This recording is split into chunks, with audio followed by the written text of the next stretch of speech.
You know, Shettima is trying to cover up something underneath.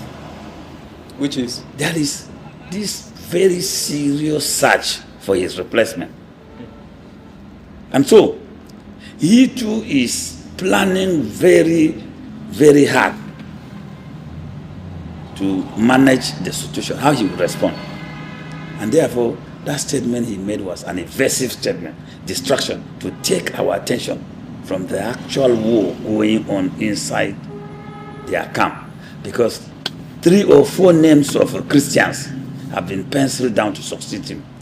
And the Northeast has read the Riot Act that an attempt to substitute Shettima is as good as the threat of President Trump to attack Iran.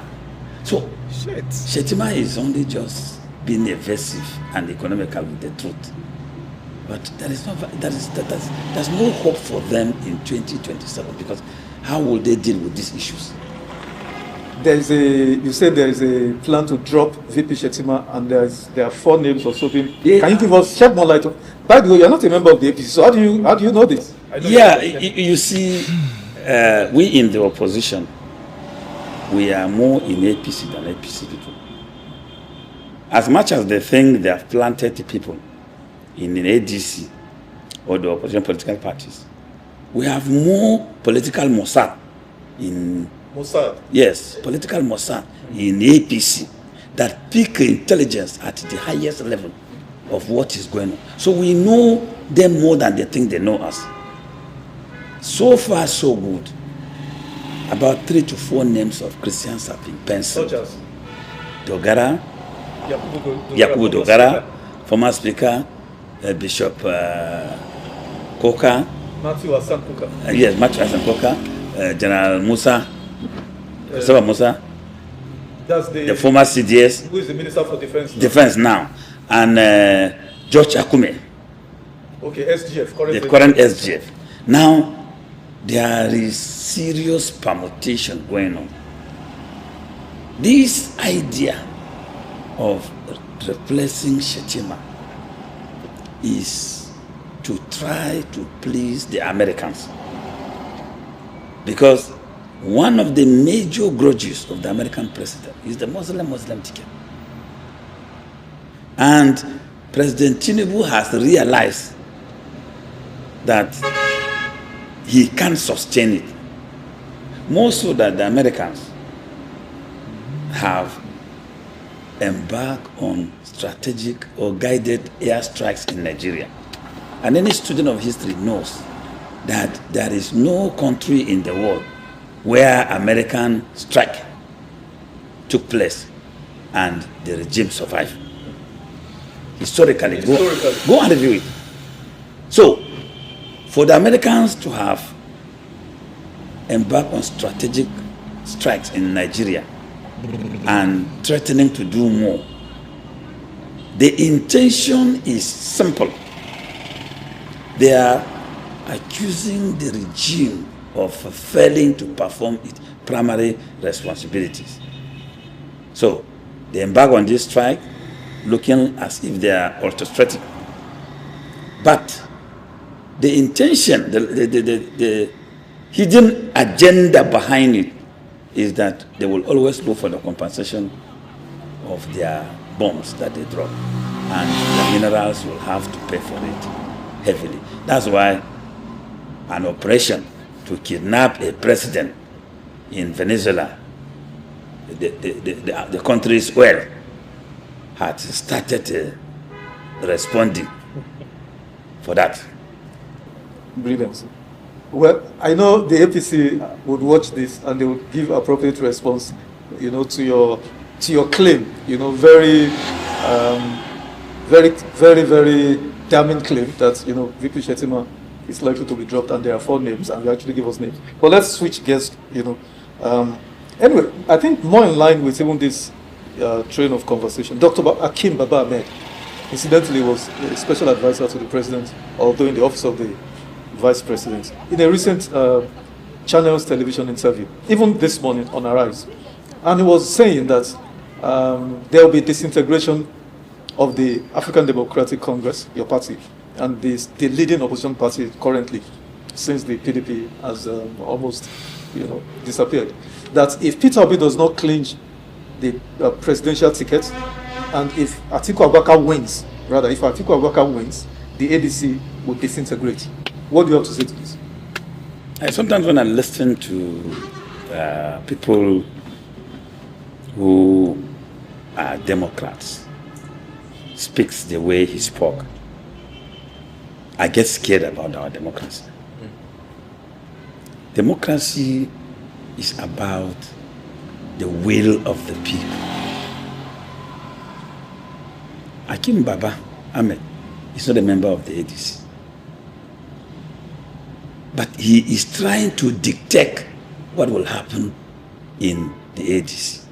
And he's a Democrat. Is he now saying that the ADC, which emerged as a result of the failure of leadership and democracy in Nigeria, will now embark on anti-democratic methods to produce candidates? Then why are they challenging the status quo? Secondly,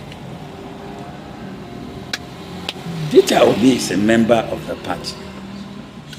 He had not even officially declared his presidential ambition. Peter Obi? Yes, he has not declared. So, neither Atiku himself, they have all not declared that they contested election in 2023. It's not conclusive that they are automatically candidates. There is a process which Akim Baba is very familiar with. Even though I'm older than him in politics, because he retired from the public service to come and join politics. And I joined politics in November 1978 when I was in secondary school in Form 2.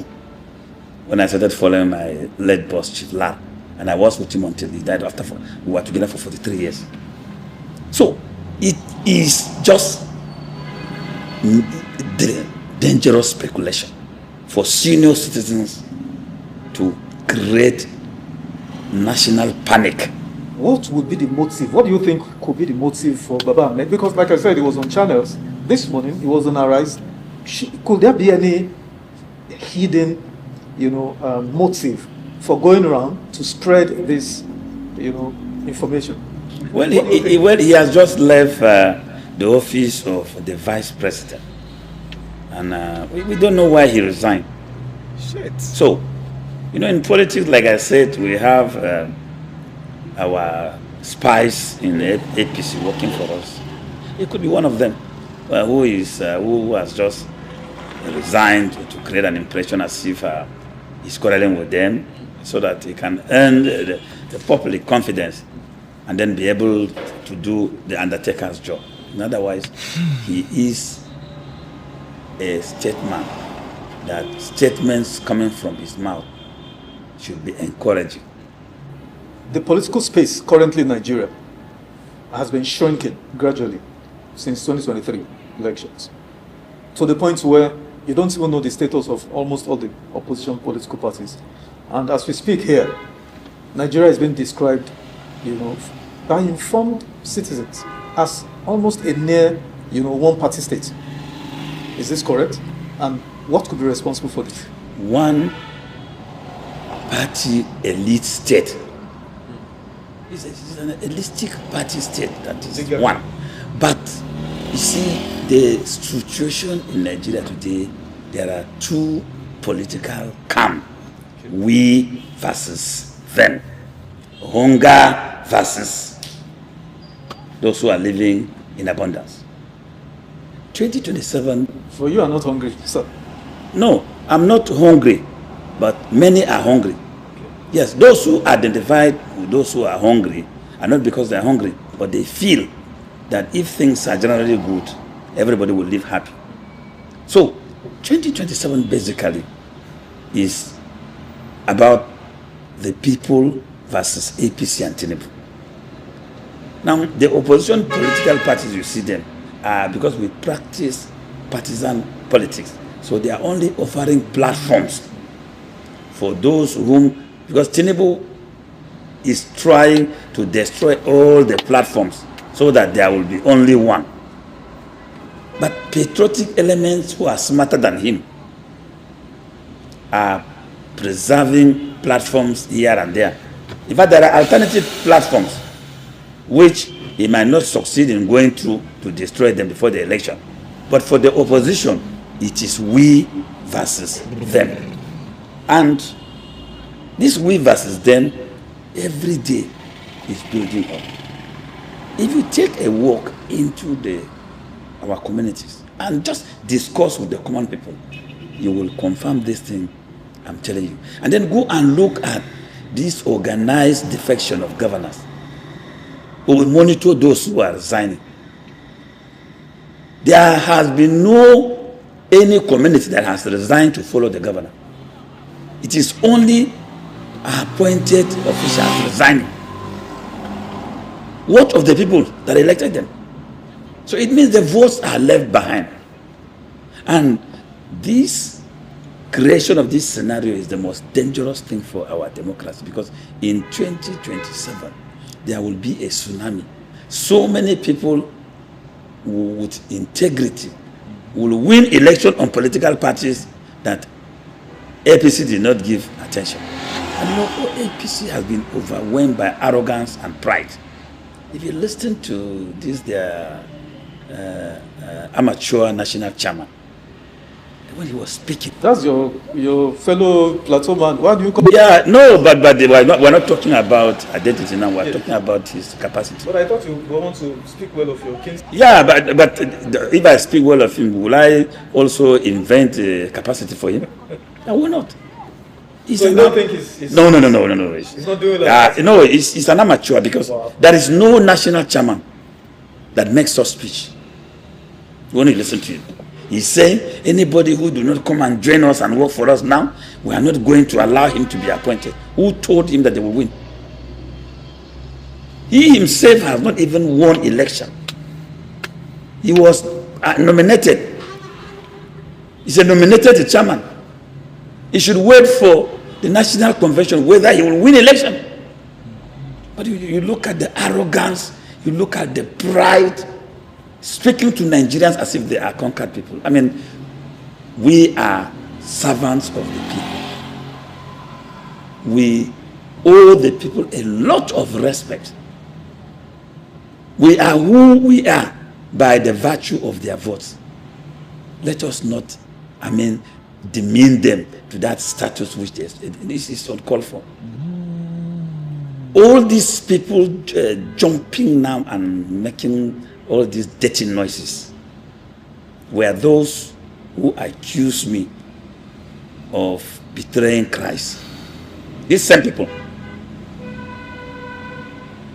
the Mudfangs, the Nentaways, betraying Jesus Christ, and that for associating with Buhari, we intend to Islamize Nigeria.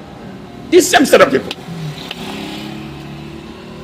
I was so isolated in 2013, 2014, 2015 in Jos, to the extent that nobody comes to my house. Even if I have nothing to eat, nobody. In fact, if you were looking for a devil, Solomon Dalung was a devil.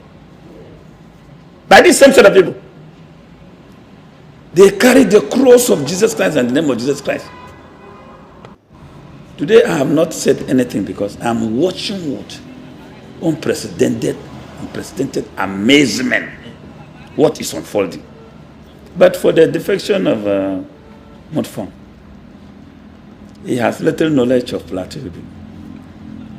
Plateau people are very, very difficult. They are very conservative. In the First Republic, they did the UMBC. In the Second Republic, they did the NPP. ANPP? No, NPP. NPP, that's Nigerian People's Party. Azikwe. And even the Hausas in the Jos, they are also renegade political elements. In the First Republic, they did NEPO. In the Second Republic, when Plateau was doing NPP, they were doing NPF. Shit. That's a history. It is only in 1999 that they founded a party called PDP, because PDP was founded in Jos by the Plateau people, Chief Solomon La. So their allegiance to PDP is like their political heritage, because when they look back at their legends, political legends, they remember their efforts and commitment to this country. So they held on to PDP. Darie attempted this thing Mutfang did. When, as a sitting governor, he decamped to ACN. And the Plateau people disgraced him woefully until he came back and joined the PDP. So Mutfang already knew the results of his election. The campaign in 2023 with religion. The common people of Plateau, who did not, majority who are not dedicated, were told that the APC, which is the son of the broom, is the party of the devil. So you will need Angel Gabriel to hold the broom to change that line of thinking, which the same Mutfang and his group used in 2023. To compound his situation, Governor Jang, who brought him, who even got the ticket for him, and his political godfather refused to decamp to APC. The last tragedy of Mutfang's defection is that Mutfang was campaigning, and when he won, he told Plateau people that it was God in heaven that gave him power. Indeed, God did. Now, this same God that gave Mutfang power, the God is dead. Mutfang now is looking for power from Emiloko. What a tragedy. You know, I'm not a Christian. I've told you this so many times. I'm a believer. You know, Christians are full of comedy. They do a lot of activities, comedy and drama. That would not be a right statement to make. That would not be a right statement. No, it is. No, but we believers, you know, we believers live by the dictates of the Holy Scripture.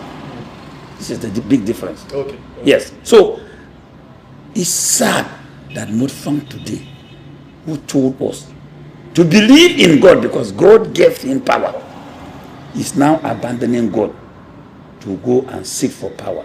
I'm coming. I just want to conclude this. Yes. To go and seek for power from a human being.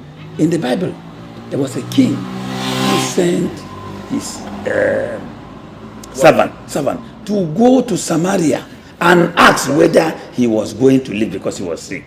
And on his way, God sent Prophet Nathan to go and ambush the servant and tell him that he should go back and tell the king that for